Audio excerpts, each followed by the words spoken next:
Bonjour et bienvenue dans cette vidéo. Aujourd'hui, on voit le fonctionnement d'un micromètre. Alors, pour l'occasion, je vais utiliser un micromètre de chez Wilmar.fr. C'est un micromètre à avancement automatique IP65. Je te rapproche et on voit ça en détail. Alors, le micromètre est vendu avec une petite boîte de transport en plastique qui le protège avec à l'intérieur en mousse thermoformée, comme tu peux le voir. Il s'insère parfaitement bien à l'intérieur. Il est vendu également avec une pile. Je vais te montrer dans un instant où elle se place, avec une petite clé qui va permettre d'ouvrir la trappe ou mettre la pile. Il y a également un petit accessoire. Alors c'est un accessoire bien particulier. Je vais t'expliquer dans un instant son fonctionnement. Et puis on voit en détail le fonctionnement du micromètre et c'est valable sur tous les micromètres digitaux. Ce micromètre a la particularité d'avoir un avancement automatique. Il est IP65 et il a une précision au millième de millimètre. Alors avant de débuter la présentation de ce micromètre à avancement automatique IP65, on va juste faire un petit tour de l'appareil. On remarquera qu'il est livré avec un petit bout de papier qui se trouve entre l'arbre et l'enclume. Ici, entre l'arbre et l'enclume. Ce petit bout de papier là, il permet de préserver les surfaces de contact. Donc à chaque fois que vous aurez besoin de stocker votre micromètre dans le coffret, il faudra toujours penser à bien remettre ce petit bout de papier qui est imbibé avec de l'huile fine. Moi, je le réimbibe de temps en temps de manière à ce qu'il reste toujours bien imbibé et pour préserver donc les surfaces de contact de l'arbre et de l'enclume. Donc ce micromètre possède sur le dessus une trappe qui va vous permettre de connecter un câble pour pouvoir relier ce micromètre à un PC pour pouvoir transférer les données directement via cette petite trappe ici. Voilà, comme vous pouvez le voir. À l'arrière, on retrouve donc une trappe qui va nous permettre d'ouvrir et d'accéder donc à la pile qui est fournie avec le micromètre grâce à cette petite pièce qui se trouve dans le coffret à cet endroit-là. Voilà, qui se trouve ici initialement. Donc vous allez pouvoir ouvrir et pouvoir mettre votre petite pile ou changer la pile par exemple. Sur la façade avant, on retrouve donc cette petite molette qui va nous permettre d'avancer ou de reculer, qui va nous permettre de reculer l'arbre pour pouvoir venir exercer une pression comprise entre 4 et 7 Nm, toujours constante sur les pièces, comme on va le voir dans un instant en utilisant cette petite clé comme pièce de référence. Sur la face avant, on retrouve donc un bouton classique on-off qui va nous permettre d'allumer et d'éteindre le micromètre. En dessous, sur la droite, on a un petit bouton avec l'indication ABS/0. C'est un bouton qui va nous permettre de basculer du mode absolu au mode relatif. Je vais vous expliquer dans un instant à quoi ça sert. Et également de pouvoir réinitialiser notre affichage. Sur le milieu, on a un bouton noté inch et millimètre pour pouvoir basculer du mode inch au mode millimètre. Nous, on va rester dans notre cas au mode millimètre. Et sur la gauche, vous avez un bouton sur lequel il est noté origine. Je vous explique également à quoi ça sert. Alors le mode relatif et le mode origine sont sensiblement les mêmes, si ce n'est que le micromètre va garder en mémoire la position d'origine que vous lui aurez indiqué, même en éteignant l'appareil. Ça, c'est très pratique. Alors, pour commencer, on va allumer l'appareil. Là, on se rend bien compte que nous ne sommes pas parfaitement à zéro. Alors, à chaque fois, il faut bien veiller lorsque vous retirez ce petit bout de papier imbibé d'huile, à bien essuyer les surfaces de contact de l'arbre et de l'enclume, de manière avec un petit papier non plucheux, de manière à ce qu'il n'y ait pas de peluche qui viennent se déposer sur les surfaces de contact. Donc vous faites ça avec un papier propre. Là, en l'occurrence, j'en ai pas, mais bon, c'est juste pour vous dire la démarche à faire. Là, sur l'affichage, donc on a notre affichage au millième de millimètre. Et sur le dessus, on voit bien qu'on est en mode millimètre. Dans cette position-là, on va pouvoir appuyer une fois sur le bouton ABS/0 là, qui va nous permettre de réinitialiser notre affichage à 0. Là, il y a une petite indication qui vient de s'afficher sur l'écran qui est indiquée INC. INC qui signifie en anglais increase. Donc on est passé en mode relatif. Pour passer en mode manuel, on va rester à appuyer 3 secondes sur le bouton de droite. On revient donc à notre point de départ, donc avec la valeur qui n'est pas la bonne, et on va indiquer donc au micromètre que la position, celle-ci, la position initiale, est bien notre origine. Donc on appuie une fois sur le bouton origine. On appuie quelques instants sur le bouton origine. Voilà, là on est bien en mode absolu puisqu'il n'y a rien d'affiché sur l'écran. Et là on a bien l'indication 0, 0, 0. Donc là on va pouvoir effectuer une mesure standard, voilà, de l'épaisseur. Alors ne vous étonnez pas, on n'obtiendra jamais la même valeur puisque la pièce, ce n'est pas une cale de mesure, donc elle n'est pas parfaitement de la même largeur, hein. Donc on obtiendra sensiblement la même valeur, mais pas tout à fait la même. Donc là, on obtient bien 3,386 mm. Donc si on retire la pièce et qu'on revient, on revient donc à 0 normalement.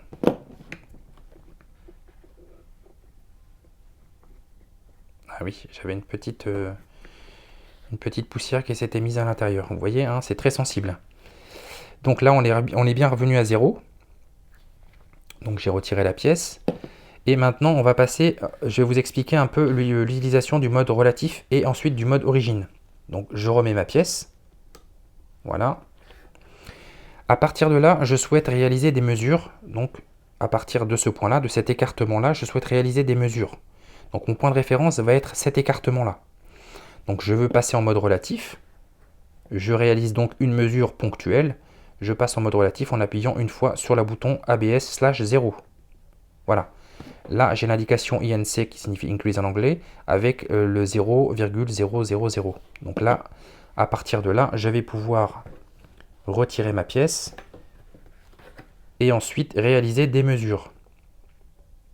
Et si je relâche le tout, j'obtiens bien 3,386 qui était bien la largeur, enfin sensiblement la largeur de notre pièce initiale. Donc si je la replace à l'intérieur, on devrait normalement retomber sur 3 fois 0, 0, 0. Enfin, quasiment 0, 0. Hop, je ne l'ai pas tout à fait mise au même endroit. Voilà. Là, on est bien à 0 et la pièce est bien entre l'arbre et l'enclume. Donc, notre point de référence, alors c'est pas tout à fait de la même largeur, c'est pour ça qu'on n'obtient pas la même valeur, et comme c'est très sensible. Voilà. Voilà, là, je l'ai repositionné à peu près au même endroit et on obtient bien 0,000. Donc là, notre point de repère est bien celui-ci. Si je relâche, on obtient bien moins 3,389. Maintenant, si j'éteins mon appareil et que je le rallume, j'ai quitté le mode relatif. Il n'y a plus l'affichage INC sur le dessus. Et là, je suis quasiment à 0. Je devrais être normalement à 0. Oui, parce que mon enclume n'est pas propre, forcément. Là, je suis donc revenu à 0, 0, 0, 0. Après avoir rallumé l'appareil, il n'a donc pas retenu les réglages que je lui avais indiqués. Pour que le micromètre retienne le réglage, il va nous falloir lui indiquer un point d'origine. Donc là, je suis bien en mode relatif, avec INC d'afficher sur le dessus. Je ne sais pas si on le voit bien à l'écran, hein. Pour quitter le mode relatif, je vais devoir appuyer 3 secondes sur mon bouton ABS, et ensuite je vais lui indiquer, donc là c'était le 0,4 de départ tout à l'heure, qu'il s'agit bien de mon point d'origine. Maintenant, je vais procéder à la même opération. Je vais lui insérer donc une pièce entre l'arbre et l'enclume. Là, il m'indique 3,397. Je suis toujours en mode absolu puisqu'il n'y a pas l'indication INC d'afficher sur le dessus. Et là, je vais lui indiquer que ce point-là sera mon point d'origine. J'appuie donc sur le bouton origine. Voilà. Je suis toujours en mode absolu. Il n'y a toujours pas l'indication INC sur le dessus, j'ai que l'indication millimètre. Et là, j'ai l'indication 000, comme tout à l'heure en mode relatif. Maintenant, je retire ma pièce. Je suis à moins 397, l'épaisseur de notre pièce. Et pour revenir à 0, je dois reculer l'arbre avec ma gâchette, de manière à pouvoir atteindre ce fameux 0.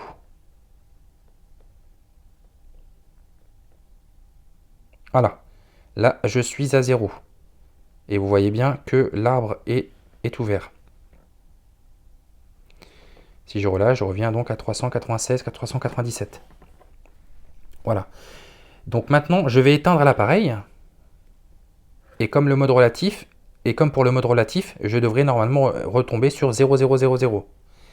Je relâche, donc là je rallume et il a bien retenu la valeur moins 3,397. Donc si je lui remets ma pièce,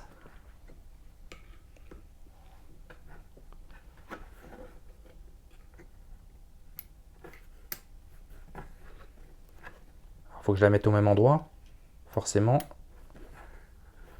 on n'est pas au même endroit.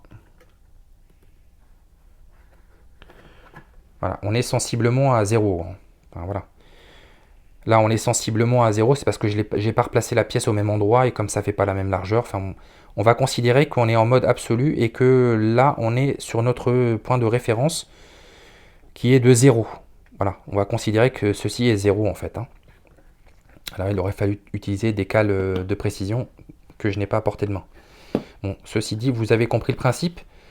Le mode origine vous permettra de lui indiquer donc une origine bien précise à partir d'un écartement bien précis.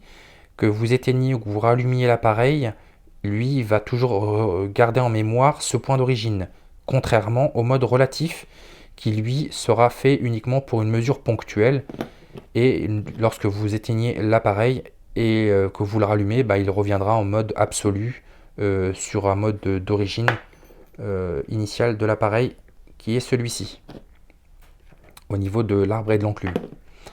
Donc là, pour quitter le mode origine, on va donc lui indiquer maintenant que ceci est notre point d'origine. On va rester appuyé quelques secondes. Voilà, on est toujours en mode absolu. Il n'y a toujours pas l'indication INC d'afficher sur le dessus. Et là, on est passé en mode absolu, avec l'indication 0,000. Voilà, j'espère que c'était assez clair pour vous expliquer la fonction origine et la fonction absolue et relatif de ce micromètre. C'est d'ailleurs valable pour tous les micromètres.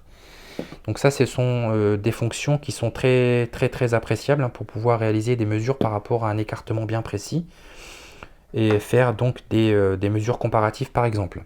En ce qui concerne l'accessoire qui est fourni à l'intérieur du coffret, il s'agit d'un petit capuchon avec une bille de coincée à l'intérieur. Ce petit accessoire vient s'installer sur l'enclume de votre micromètre, comme ceci. Une fois inséré, vous allez pouvoir remettre à 0 votre micromètre pour avoir une valeur de référence, comme ceci. On est donc passé en mode relatif, puisqu'on a l'indication INC dessus, et avec les 0,000.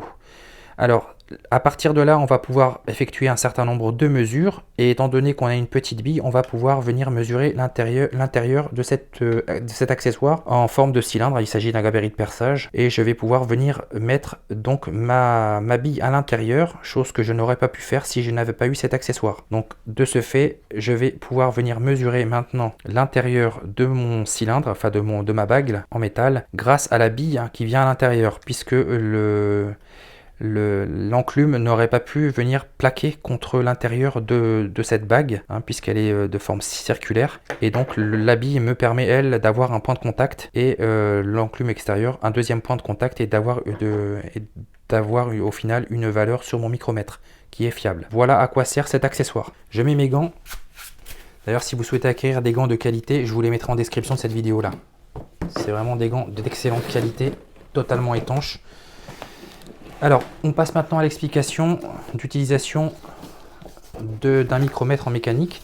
Pour cela, je vais utiliser un disque de frein et vous expliquer en quoi l'utilisation d'un micromètre est parfaitement bien indiquée en mécanique. Alors, lorsque vous avez besoin de vérifier l'épaisseur de votre disque, il va vous falloir utiliser nécessairement un micromètre. C'est juste indispensable. Vous n'avez pas le choix. Vous ne pouvez pas faire autrement que d'utiliser ça. Alors, il y a des méthodes alternatives avec des pieds à coulisses, etc.